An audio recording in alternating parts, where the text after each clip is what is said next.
오늘 우리 함께 은혜 나눌 말씀은 구약성경 전도서 3장 1절에서 8절 말씀입니다. 구약성경 전도서 3장 1절에서 8절까지 말씀입니다.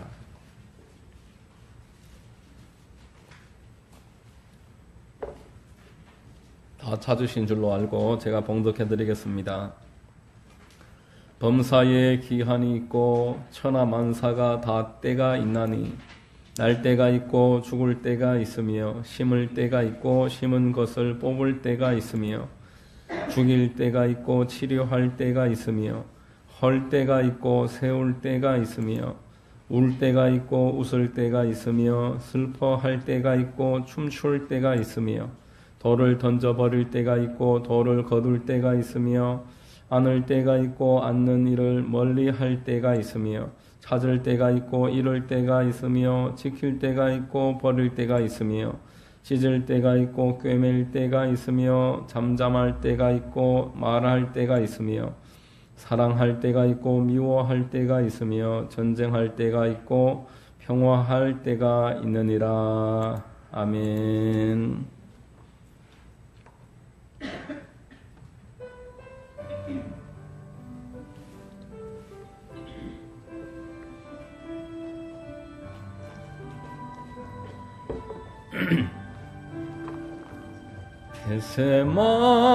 겟세마네 동산에서 기도하실 때 주님의 땀방울은 피로 변했네. 하나님을 거역한 나를 위하여 순종의 속죄 피를 흘려주셨네.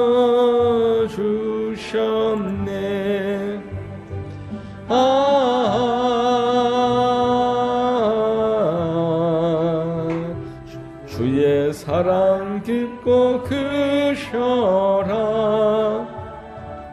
내 영혼의 파도처럼 메아리 쳐온다. 빌라도의 뜰에 서서 가시관 쓸 때 주님의 온 얼굴은 피로 젖었네.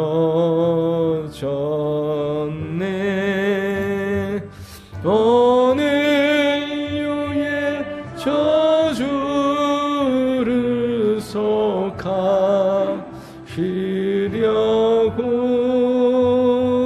저주의 가시채로 관을 쓰셨네.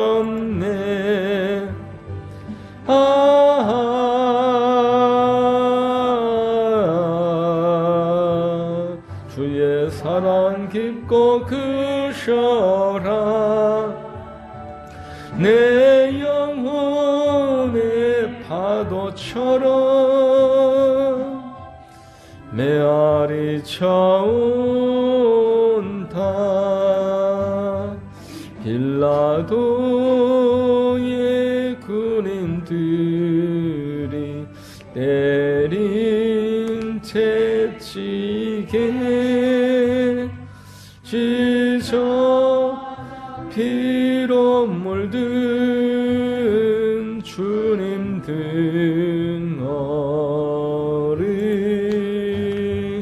오늘 유의 질병을 속하셨으니 치료의 강물에서 넘쳐 흐르네.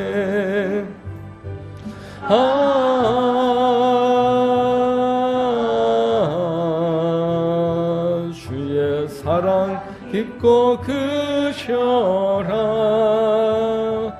내 영혼의 파도처럼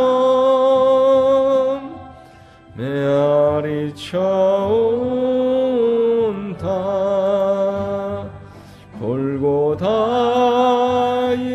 십자가에 달리신 주님, 손과 달옆구리에 입은 상처로 온몸에 물과 피를 다 흘리셔서 멸망의 죽음에서 날 건지셨네.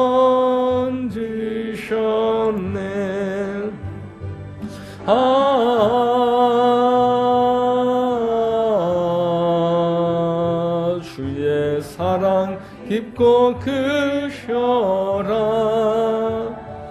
내 영혼의 파도처럼 메아리 쳐온다.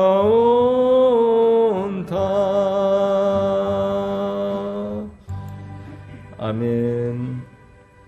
기도하겠습니다.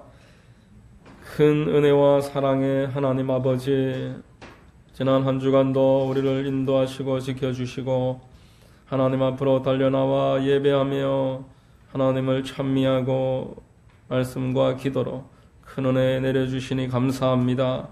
아버지 하나님, 이 시간 우리의 마음과 신령과 진정을 다하여서 하나님께 상달되는 예배되도록 인도하시고 성령께서 주장해 주시고 흑암의 권세 틈타지 못하도록 막아주시고 오직 하나님 앞에 나아가는 시간 되도록 인도하여 주시옵소서. 예수 그리스도의 보혈로 우리 영과 혼과 육을 씻어주시고 하나님 앞에 겸비된 마음으로 예배할 수 있도록 주장하시고 역사하여 주옵소서. 성도님들의 범사 위에 은혜를 내려주시고 모든 염려, 근심, 걱정과 여러 흩어진 생각들을 주님 모아주시고 하나님 앞에 큰 은혜와 기쁨과 회복과 확신과 평강이 가득할 수 있도록 주장해 주시옵소서. 하나님, 나라를 위하여 기도합니다. 위정자들을 축복하시고 대통령을 붙잡아 주시고 모든 지도자들이 하나님의 나라를 하나님이 세우신 맡겨주신 사명을 감당하고 그 역할 가운데서 바르게 행할 수 있도록 인도해 주옵소서. 북녘 땅이 하나 되게 하시고 통일되게 하시고 전쟁의 위협을 그치게 하시고 주 안에서 하나 될 수 있도록 축복해 주옵소서. 교회들마다 깨어나게 하시고 기도와 말씀과 전도의 사명을 감당하게 하시고 마지막 때에 세계 복음화를 하라고 축복해 주신 이 모든 것들을 통해서 주의 뜻을 이룰 수 있도록 인도해 주옵소서. 하나님, 이 나라 민족 가운데 동성애가 역사하지 못하도록 막아주시고 이슬람과 우상과 온갖 사이비와 이단들 틈타지 못하도록 주님 역사하옵소서. 자라나는 청소년들과 또 청소년들, 청년들 하나님 꿈과 사명을 발견하고 열심히 복 있게 살아가는 땅이 되도록 주님 공의가 강같이 흐르도록 인도해 주옵소서. 교회들마다 부흥의 역사가 있게 하시고 하나님 맡겨주신 그 빛과 소금을 사명을 감당할 수 있도록 하나님 인도해 주옵소서. 하만 땅에 우리 교회를 세워주셨사오니 하나님 기뻐하시는 뜻을 이루게 하시고 영혼 구원과 복음 전파와 또 구제와 섬김의 삶을 이루어나가는 교회 되도록 도와주옵소서. 우리 성도님들 한 분 한 분 주님께서 이 시간 만나주시고 하나님 마음의 위로와 회복과 치유의 역사, 영육간의 강건함을 받도록 인도해 주옵소서. 예배를 통해 주의 뜻이 이루어지게 하시고 하나님이 기뻐 받으시는 예배 되도록 시종을 주님께서 붙잡아 주시고 이끌어 주옵소서. 말씀이 증거될 때 주님 영광 받아 주시고 하나님이 기뻐하시는 뜻이 대언되기에 부족하지 않도록 종을 붙잡아 주시옵소서. 하나님이 함께 하시는 복 있는 임재의 시간 되게 하옵소서. 모든 말씀을 믿고 감사하오며 거룩하신 우리 구주 예수님의 이름 받들어 감사하고 기도하옵나이다. 아멘.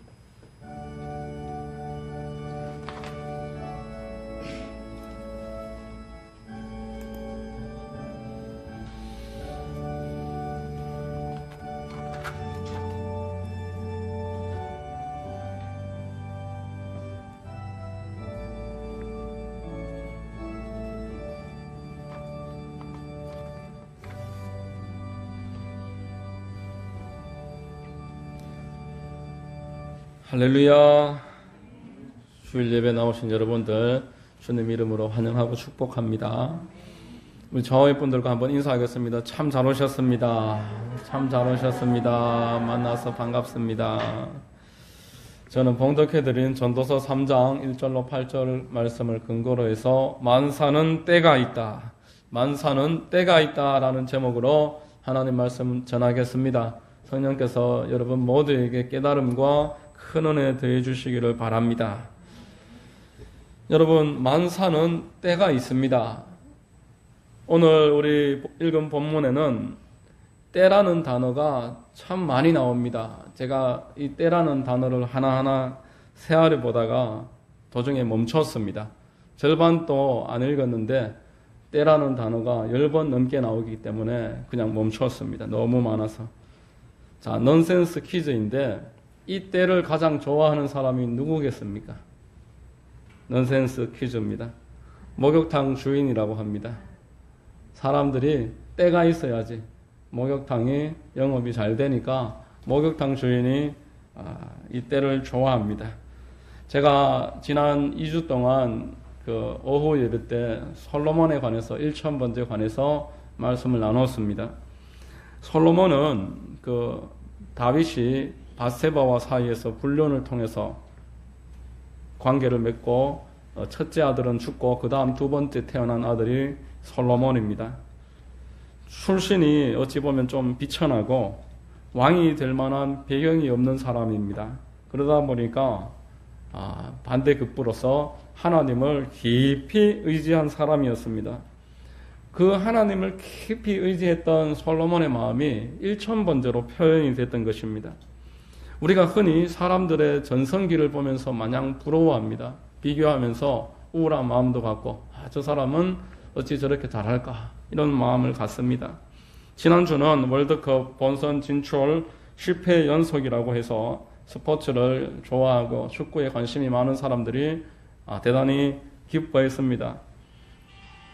국가대표가 되어서 전 세계 100여 개의 팀이 있는데 치열하게 승부를 겨루어서 그 가운데 32강이 되고 그리고 본선 진출해서 16강에 들고 또 8강이 되고 4강이 되고 이런 일들은 정말 큰 성과입니다. 한국도 2002년도에 16강이 목표였지만 4강에 진출을 해서 여러분 기억하시는 분들도 계실 겁니다. 온 국토 전체가 그 붉은색 물결로 가득 차고 그 흥분의 도가니에서 참 많이 기뻐하고 울기도 하고 응원했던 기억이 아직도 새롭습니다. 그러나 여러분 국가대표 선수가 되는 것도 힘들지만 월드컵에서 4강까지 올라간다 라면은 그 선수들의 그 얼마나 수고를 했었을까. 그 가족이 그 선수들 뒷바라지 하느라고 참 많이 고난을 받았을 것이다. 짐작해 볼 수가 있습니다. 손흥민 선수 그 아버지 손웅정 씨 쓴 책을 읽어보니까 손흥민 선수 축구 선수 그 훈련시키려고 그 어릴 때는 중학생 때는 눈이 오면은 운동장에 눈을 새벽부터 가서 운동 직전까지 눈을 치웠다고 합니다. 본인이. 그래야지만 땅이 질척거리지 않아서 축구를 제대로 연습할 수 있기 때문에 눈이 오면 눈을 치우고 또 비가 오면은 실내 경기장 연습장을 찾으려고 수도 없이 돌아다니면서 실내 경기장을 찾아서 하루도 연습을 쉬면 안 되니까 그 감각을 익히게 하려고 또 그렇게 연습장을 찾아서 훈련을 시키고 본인이 직접 훈련을 시키고 독일에 유학을 갔을 때는 그 손흥민 선수만 그 숙식이 해결되니까 본인은 경기장 옆에 여관에 난방도 되지 않는데 영하 10도 아래로 떨어지는데 거기에서 담요를 덮고 추워서 1시간 이상 잠을 못 잤다고 합니다. 겨우 잠들면 깨서 그 아들이 그 운동하는 그 경기장을 찾아가서 운동 경기 내내 지켜보고 촬영할 것은 촬영하고 개인 연습하면서 고칠 부분 계속 코치하고 또 그렇게 치열하게 100경기 이상을 녹화를 해서 보고 또 보고 지금의 월드 클래스가 되기까지 그런 눈물 나는 헌신이 있었습니다. 지금은 영국 프리미어 리그에서 골제비로서 명성을 떨치고 있고 수백억 원씩 연봉을 받아들이고 춘천에 그 유소년 축구 교실을 위해서 축구장도 구입을 하고 그렇게 화려해 보이지만 그 가족들이 그렇게 헌신하는 시간이 있었다라는 것입니다. 저는 전도서 오늘 말씀을 묵상하면서 이 솔로몬이 1000번제를 그날 첫 번째 드린 것이 아니었을 것이다 라는 그런 깨달음이 있었습니다. 솔로몬이 아무것도 하고 있지 않다가 어느 날 갑자기 1000번제를 드렸던 것이 아니라 날마다 하나님 앞에 조석으로 번제를 드리다가 기도와 묵상의 삶을 살아가다가 열왕기상 3장이 기록될 그 무렵에 1000번제를 드린 것입니다. 100번제, 200번제, 300번제 그렇게 무수하게 오랜 시간 반복해서 번제를 드리다가 솔로몬이 1000번제를 드렸을 그때에 하나님이 임재하셨고 솔로몬에게 큰 은혜를 베풀어 주셨던 것입니다. 조영기 목사님이 쓴 책에 보면은 그 최자실 목사님하고 신학생 때 만났습니다. 조영기 목사님은 키도 크고 영어도 잘하고 설교도 잘하는데 사람들이 안 들으려고 한답니다. 그런데 최자실 목사님은 키도 작고 나이도 좀 많고 여자이고 설교도 제대로 못하고 두리뭉실하게 그렇게 대충대충 해보이는데 조영기 목사님 보니까 사람들이 다 좋아하고 재미있다 그러고 또 하라 그러고 박수치고 은혜 받고 그렇게 하는 게 보이더랍니다. 시샘이 생겨서 찾아가서 아니 왜 사람들이 나는 싫어하고 최 전도사님은 좋아합니까? 그러니까 조영기 목사님이 최자실 목사님이 조영기 목사님에게 말합니다. 조 전도사는 하루에 얼마나 기도합니까? 나야 뭐 한 30분 기도하지요. 아이고 그래갖고 무슨 하나님의 역사가 나타납니까? 나는 성령 충만해갖고 방언도 받았고 하루에 방언으로 3시간씩 기도하는데 그러니까 키 작고 나이 많고 여자고 설교 못해도 하나님이 나를 도와주셔서 지금 이렇게 쓰임 받는 거죠. 이렇게 이야기를 했더니만 조영기 목사님이 깨닫는 바가 있어서 그때부터 밤새워 기도해서 방언을 받고 그래서 교회 개척해서 하루에 10시간씩 밤에 저녁 식사하고 5시간 또 아침에 새벽에 교회 가서 5시간 그렇게 날마다 기도함으로써 오늘날에 여의도 순복음교회를 세웠다 이렇게 간증하는 것을 들어봤습니다. 처음에는 30분 기도하다가 1시간 기도하다가 2시간 기도하고 3시간 기도하고 4시간 기도하고 5시간 하고 그렇게 늘어가는 것이지 어느 날 갑자기 10시간 기도하고 어느 날 갑자기 1000번제 드리고 그렇게 되는 것이 아니다라는 것입니다.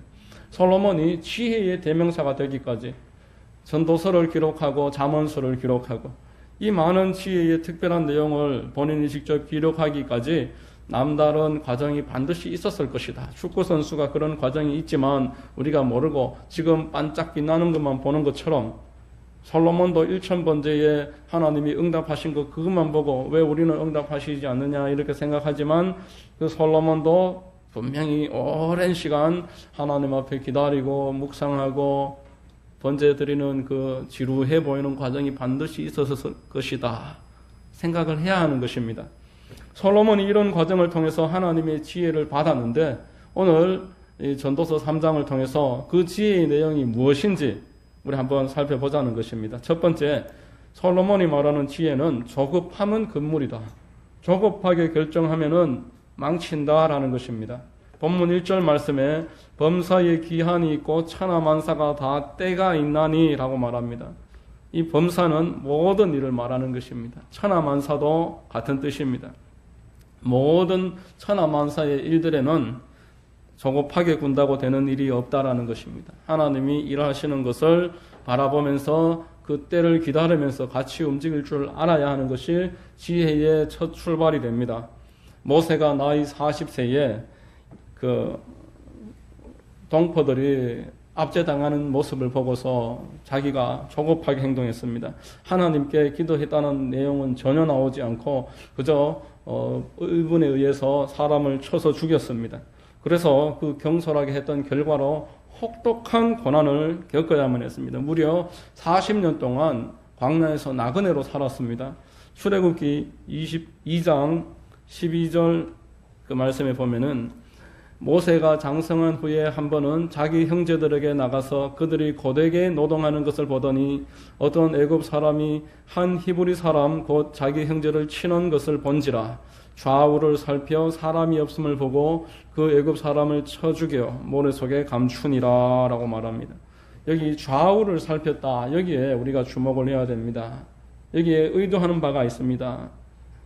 좌우를 살폈다라는 말은 위를 쳐다보지 않았다는 그 말의 반어법입니다. 좌우만 살펴봤지 위를 쳐다보지 않은 모세에 대해서 이런 방식으로 강조해주고 있는 것입니다. 성경은 반드시 모세가 그 시간에 하늘을 바라보면서 하나님께 그 뜻을 묻고 구했으면 다른 결과가 있었을 것이다 라고 지금 알려주고 있습니다. 느헤미야서를 보면은 느헤미야가 고국이 황폐했다는 소식을 듣고 마음에 큰 근심을 가집니다. 그 마음의 수심이 얼굴빛으로 드러났고 왕이 그 눈치를 살펴서 네 지금 마음에 어떤 수심이 있는지 말하라 이렇게 이야기를 합니다. 당신은 왕 앞에서 그렇게 근심을 나타내는 자체가 큰 잘못이었기 때문에 여기서 말을 자칫 잘못했다가는 느헤미야가 고국의 유익은 고사하고 자기 자신이 큰 위협에 빠질 수 있는 그런 상황이었습니다.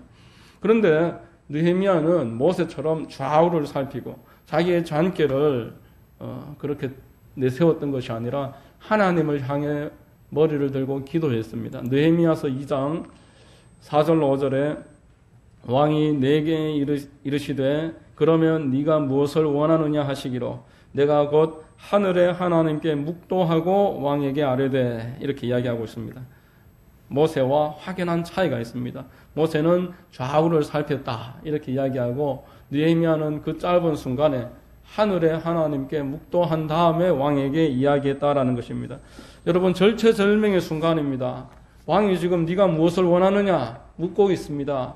이때 왕에게 잠깐 기다려 보십시오. 내가 저기 가서 기도 좀 하고 오겠습니다. 이렇게 할 수는 없는 것입니다. 그렇다고 그 자리에서 두 손 모아서 머리 숙여서 무릎 꿇고 그렇게 기도할 수도 없습니다. 일명 화살 기도라고 하는 기도가 여기에서 나온 것입니다. 눈은 상대방을 바라보고 상대방과 대화하지만 마음으로는 하나님께 기도하는, 마음으로는 하나님께 계속 화살을 쏘아 올리듯이 하나님 도와주세요. 이때 지혜를 주셔서 우리나라를 위해서 꼭 필요한 말을 내가 할 수 있게 도와주십시오. 조급하게 하지 않고 하나님께 화살 기도를 드렸습니다. 이때 왕은 느헤미야가 말했던 모든 요구 조건들을 전폭적으로 허락을 합니다. 여러분 느헤미야나 이 솔로몬은 일상에서 기도하는 기도의 사람이었습니다. 평소에 이 기도를 쉬지 않고 하나님과 이 채널이 맞춰져 있었기 때문에 어려울 때 하나님과 만날 수 있고 하나님에게 응답을 받을 수가 있었던 것입니다. 미국에 선교사들이 참 많지만 최초의 선교사로 아도니람 저드슨이라는 사람이 있습니다. 버마라고 불교 국가에 선교사로 가서 감옥에도 갇혔지만 그 버마 말이 얼마나 어려운지 10년을 살아도 그 나라 말을 배우기가 어렵다고 합니다. 그런데 그 나라 말로 성경을 번역하고 감옥에도 갇혔고 여러 가지 우여곡절을 겪었지만 전 세계의 선교사로서 큰 족적을 남긴 사람입니다.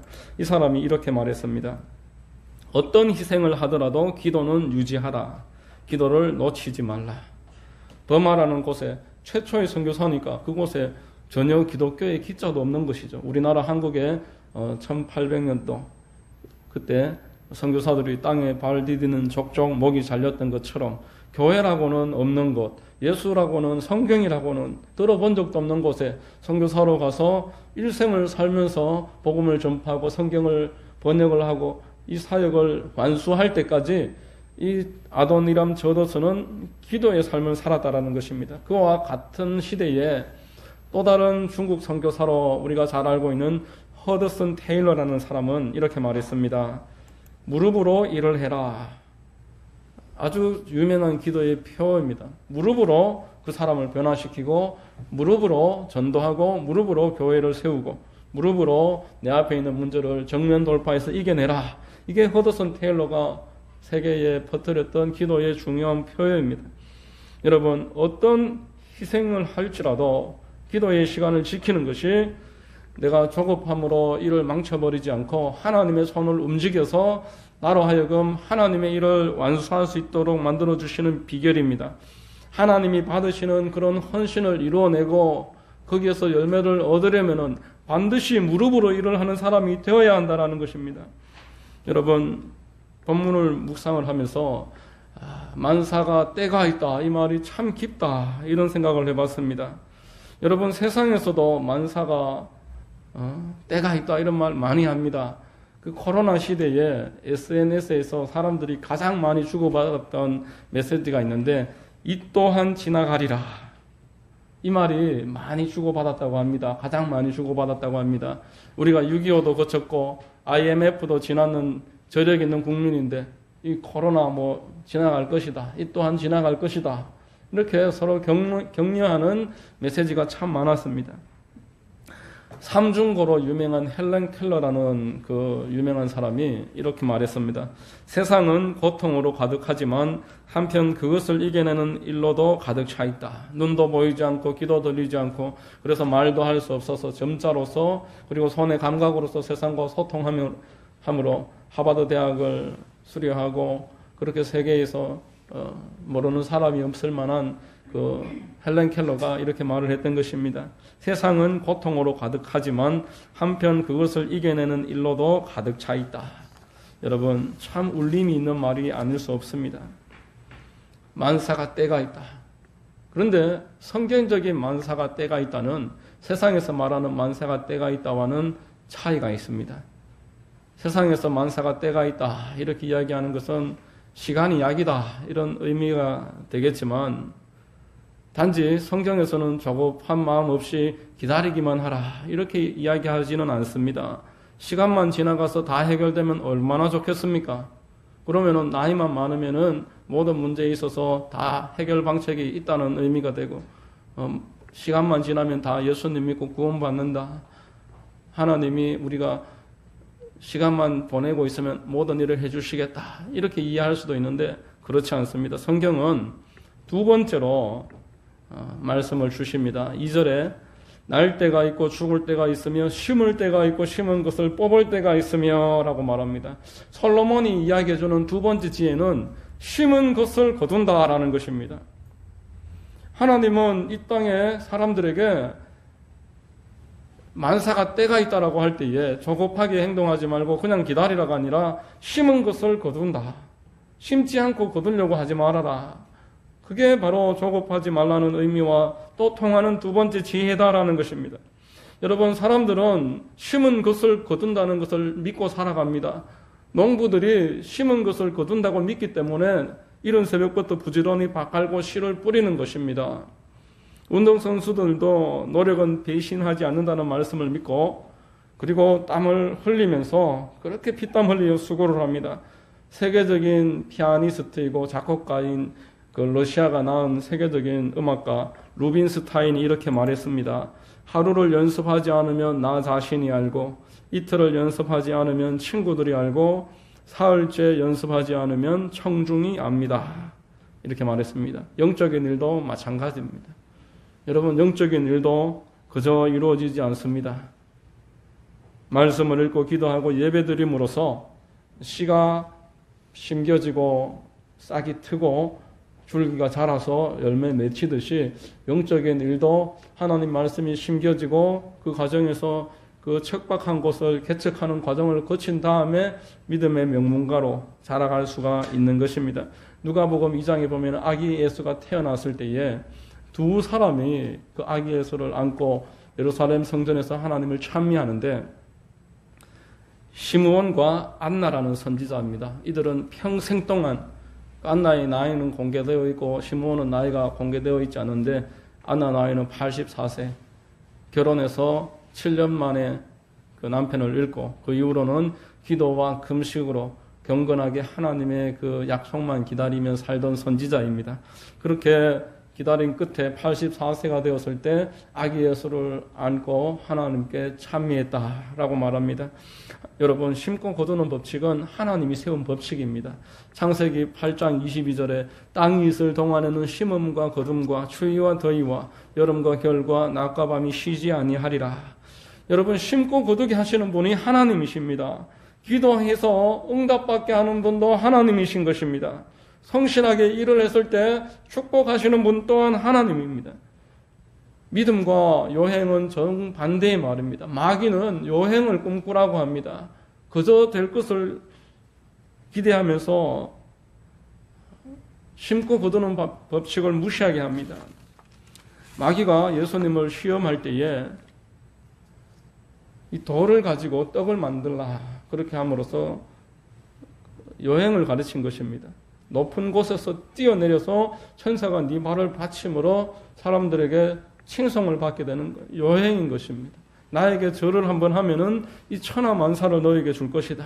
요행입니다. 그러나 하나님은 눈물을 흘리며 씨를 뿌릴 때에 거둔다고 하셨습니다. 시편 126장 5절에 눈물을 흘리며 씨를 뿌리는 자는 기쁨으로 거두리로다 라고 말합니다.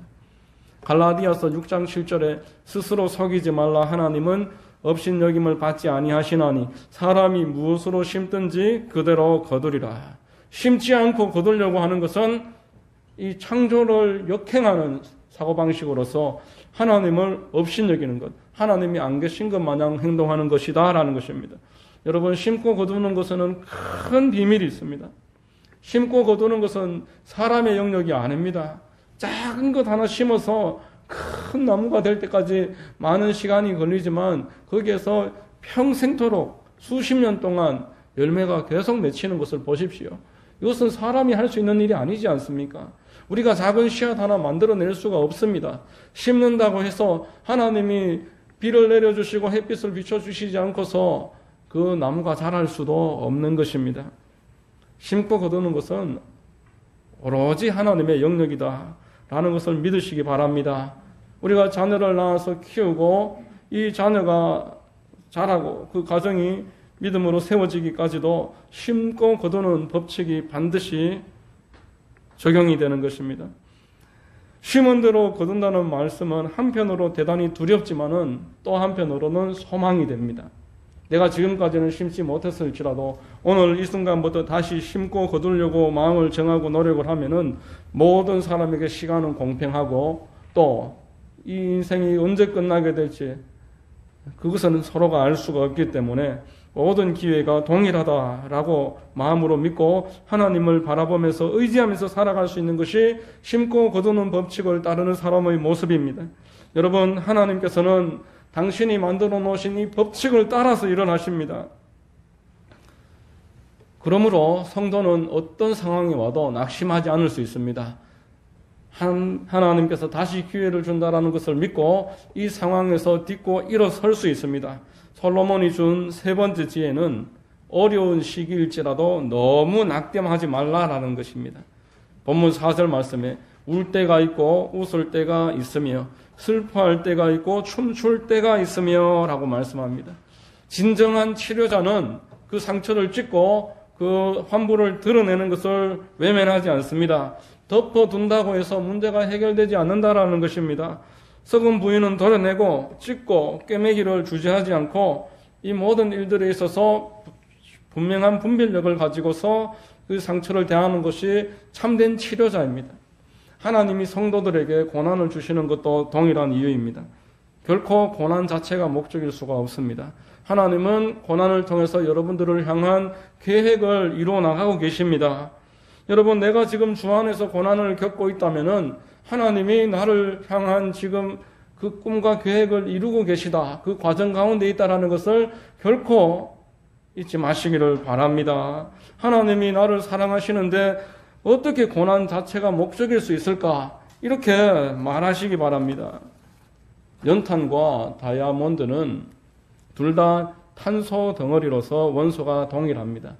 둘 다 출발은 석탄입니다. 그런데 깊고 깊은 땅 속에 뜨거운 열기와 그 오랜 압력을 받으면서 탄소가 단단한 다이아몬드로 투명하게 점차 변화가 되어 오늘날 우리가 알고 있는 그 빛나는 다이아몬드가 되는 것입니다. 주어진 환경이 너무 열악해서 포기했다면 그저 석탄 같은 인생으로 남을 수밖에 없지만, 믿음을 가지고 하나님을 바라보면서 모든 과정을 참고 견뎌내면은 이 모든 과정이 나를 열기와 압력으로 둘러싸고 있을지라도 이 압력을 통해서 나는 점차 영롱한 빛깔을 띤 다이아몬드로 변화된다라는 믿음을 가지고서 승리하시길 바랍니다. 여러분, 우리 구주 예수 그리스도께서 십자가에 6시간 동안 그 수치스럽게 알몸으로 온 사람들의 조롱을 받으며 고통을 당하면서 매달려 계셨고, 또 장사 지낸 바 되셨고, 사흘 동안 그 무덤 속에 계셨습니다. 영은 옥으로 내려갔다라고 베드로 서신에서 말씀을 했습니다. 십자가의 처형과 장사 지내고 감옥에 그 무덤 속에 갇히는 것, 세상이 볼 때는 절대 절망입니다. 소망이 없습니다. 그러나 하나님이 계심을 계산에 넣지 못하는 사람들에게는 절대 절망의 시간이지만, 하나님이 함께 계심을 계산에 넣을 수 있는 사람에게는 이 절대 절망 또한 소망으로 바뀌는 줄로 믿으시기 바랍니다. 예수님은 십자가에 달린 그 상황에서도 하나님이 함께 계시고 이 상황 가운데 끝에 있을 일들을 바라보셨습니다. 히브리서 12장 2절에 믿음의 주요 또 온전하게 하시는 이 예수를 바라보자. 그는 그 앞에 있는 기쁨을 위하여 십자가를 참으사 부끄러움을 게으치 아니하시더니 하나님 보좌 우편에 앉으셨느니라 라고 말씀했습니다. 울 때가 있고 슬퍼할 때가 있다라는 말은 이제 웃을 때가 있고 춤출 기회가 나에게 남아있다라는 그런 의미입니다. 하나님은 여러분들에게 울 때를 허락하시고 슬퍼할 때를 허락하신 목적이 웃을 때도 있고 앞으로 춤출 때가 있을 것이다 믿고 믿음으로 바라고 참고 견뎌라 라는 것입니다. 히브리서 11장 6절에 하나님께 나아가는 자는 반드시 하나님이 계신 것과 그가 자기를 찾는 자들에게 상 주시는 이심을 믿어야 할지니라 라고 말했습니다. 반드시 우리에게는 웃을 때와 춤출 때가 남아있는 것입니다. 오늘 말씀을 맺겠습니다. 오늘 본문 첫 절에서 만사의 때가 있다라고 말했습니다. 그래서 조급하게 결정하지 말고 내 생각대로 일을 처리하지 말고 하나님께 맡기기 위해 기도하라는 것입니다. 이것이 첫 번째 지혜입니다. 두 번째는 심고 거두는 것이 하나님의 법칙이기 때문에 그저 나는 심는 일 하면 되는 것입니다. 거두는 일은 하나님이 거두게 만드십니다.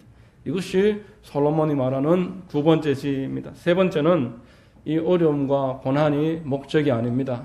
하나님은 여러분들을 향해 아주 아름다운 계획을 수없이 가지고 계시고 모든 일을 예비해 놓으신 여호와 이레의 하나님이심을 믿으시기 바랍니다. 이 연단 끝에 목적을 이루시고 여러분들을 향해 춤출 때를 주실 것입니다.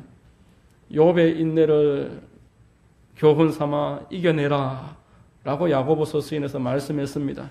그 말씀을 의지해서 여러분 지금 상황 가운데 좀 힘들고 어려운 일이 분명 있을 테지만 만사에 하나님의 그 때가 있음을 믿으시고 믿음으로 승리하시기를 예수 그리스도의 이름으로 축원드립니다. 기도하겠습니다. 하나님 아버지, 오늘 말씀을 통해서 만사의 때가 있고 그 때는 하나님이 주관하심을 깨닫게 하시니 감사합니다. 심고 거둠으로써 하나님의 그 크고 넓은 뜻을 우리가 다 알지는 못하지만 믿음으로 승리할 수 있도록 붙잡아 주시옵소서. 예수 그리스도의 이름으로 감사하며 기도하옵나이다. 아멘.